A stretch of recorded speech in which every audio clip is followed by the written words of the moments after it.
تعالى يا حبايبي اما نشوف هناكل ايه النهارده. بسم الله والصلاة والسلام على اشرف خلق الله.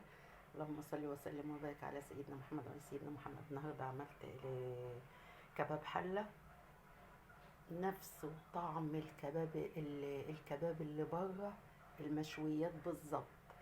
طبعا بالتركه اللي احنا بنعملها في الاخر اللي هي الفحمية.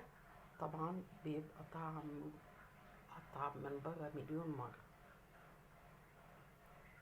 وطبعا السلطة بتاعتنا الجميلة اللي قبل كده شفتها، وطبعا انا ما عملتش ما وريتكوش الطريقة لان انا نزلت كباب الحلة قبل كده كتير على القناة.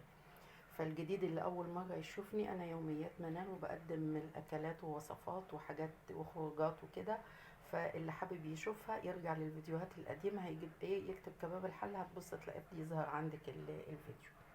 ودي طبعا الطحينة اللي انا عملتها ونزلتها قبل كده في القناة، دي الطحينة اللي احنا ايه عاملينها. ايه رأيكم؟ فيديو بقى ايه كده سريع، وطبعا فيديو سريع ما تفتحيش وتحط اللايك وتجري. الله يخليك، كده هو دقيقتين بس اهو. والعيش بتاعنا الجميل، وتفضلوا معانا.